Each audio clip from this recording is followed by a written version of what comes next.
Salut voyageuses et voyageurs d'internet, je suis Georges Vernat, poète.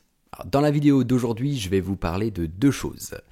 La première, c'est à propos du concours de poésie, donc qui avait lieu normalement du 23 juillet au 23 août, qui donc devait se terminer demain. J'ai eu 5 pour l'instant personnes qui m'ont envoyé des textes, et je me suis dit que ça faisait peu en un mois, et en fait j'ai réalisé que peut-être que faire un concours de poésie en plein été, au mois de juillet-août, où vous êtes nombreuses et nombreux, j'imagine, à être partis plutôt par Mons et par Vaux, à la plage, en randonnée, ou à l'étranger, que sais-je. Bref, c'était peut-être pas le meilleur moment pour vous proposer ce concours. Donc ce que je vais faire, c'est que je vais le rallonger d'un mois. Et oui, je peux, puisque c'est mon concours. Donc je vous propose que le concours, on l'étire 30 jours de plus, donc jusqu'au 23 septembre. Ça vous laisse tranquillement le temps de rentrer de vos vacances, de vous poser, de reprendre peut-être le travail, je ne sais pas, et de m'envoyer ces textes, sachant que certains d'entre vous, je pense à toi Philippe, m'avaient dit que vous souhaitiez participer et je n'ai pas reçu de participation pour l'instant. Donc je pense que voilà, c'est pour le mieux. Donc le concours aura lieu jusqu'au 23 septembre 2024. Et la seconde chose dont je souhaitais vous parler, c'est mon recueil L'œil du cyclone, que je dois avoir quelque part, voilà, que voici. Alors pour celles et ceux d'entre vous qui n'en avaient pas encore entendu parler sur ma chaîne, eh bien c'est mon quatrième, le cinquième est en cours d'écriture, quatrième recueil de poésie, qui est paru récemment aux éditions poésie.io. Je voulais vous parler à cœur ouvert, être un peu plus transparent sur pourquoi ce livre me tient à cœur et pourquoi peut-être vous pourriez avoir envie de l'acheter. Alors la première chose, on va pas se leurrer, c'est le prix. Poésie.io le propose à 15,60. Pourquoi ? Pour que j'ai une petite marge de 10% sur le livre. Je ne compte pas vivre de la poésie, je ne fais pas ça pour les sous, ça je pense que vous êtes déjà au courant.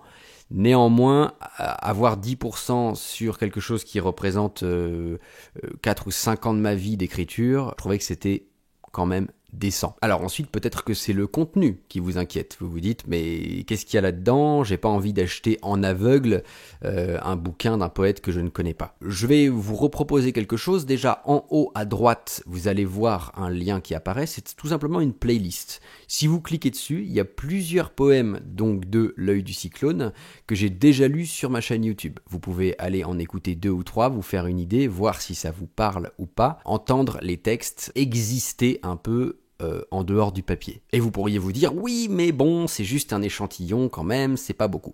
Alors moi, ce que je peux faire, c'est vous rassurer aussi sur les sujets que contiennent le livre. Mais le livre, il parle de plein de choses. Il parle de joie, il parle de moments très joyeux de ma vie et très positifs où j'ai eu envie d'écrire sur ce bonheur. Il parle de souffrance aussi, parfois. Il y a des textes assez difficiles. J'ai vécu, notamment dans les personnes que je connaissais, un suicide. Moi-même, j'ai été en dépression longtemps. Donc c'est vrai que de temps en temps, la poésie me sert aussi à ça, comme vous qui en écrivez, j'imagine, c'est-à-dire une forme de catharsis qui fait beaucoup de bien. Et donc vous allez trouver de la joie, de la souffrance. Mais vous allez aussi trouver beaucoup d'autres choses. Vous êtes peut-être musicien ou musicienne. Eh ben, il y a plusieurs textes que j'écris dans le livre, notamment où je parle de mes guitares. Moi, la guitare, c'est une grande passion pour moi. Où je parle d'un vieux piano aussi qui se trouve chez ma mère. Donc si vous êtes musicien ou musicienne, ben, vous allez vous y retrouver, probablement. J'y parle d'amour, bien sûr, qui est un thème intemporel dans la littérature et dans la poésie. J'y parle d'identité aussi, une recherche d'identité personnelle à travers l'écriture, comprendre un peu mieux qui je suis, comment je suis, qu'est-ce que je suis, où je vais, d'où je viens, etc., qui sont quand même des thèmes assez intemporels. J'ai aussi des textes sur le voyage. Si vous aimez voyager, eh bien voilà, il y a un texte qui se passe à Vienne, en Autriche, un autre qui se passe dans une maison à Aberdeen, en Écosse. Donc voilà, beaucoup de sujets où vous pourrez probablement vous y retrouver. Ah oui, mais est-ce qu'il y a de la poésie versifiée dans ce livre ? Il y en a. Il y a quelques poèmes qui sont en alexandrin, qui, je le rappelle, était mon vers favori pendant un très long moment, et qui d'ailleurs peut-être même le reste. Vous préférez la poésie entre guillemets plus contemporaine, en vers libre ?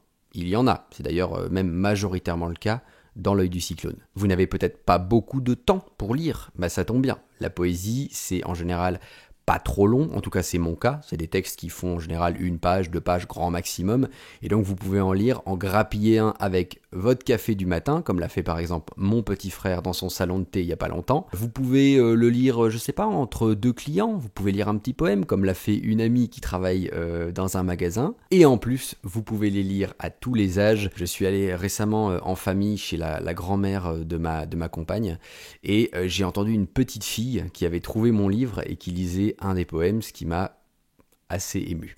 En bref, L'œil du cyclone, c'est tout ça et plus encore. C'est surtout un projet de poésie qui me tient évidemment énormément à cœur. J'y ai mis beaucoup de moi-même. Foncez, le premier lien dans la description sous la vidéo, c'est la page de la maison d'édition poesie.io pour l'acheter. Le livre, il est beau. Il y a ce très beau tableau de Turner en couverture qui n'attend que vos yeux. Il y a cette petite centaine de pages de poésie qui n'attend que d'être dans vos mains ou sur les rayons de votre bibliothèque. Et quant à moi, je vous dis à très vite pour d'autres aventures poétiques. Salut!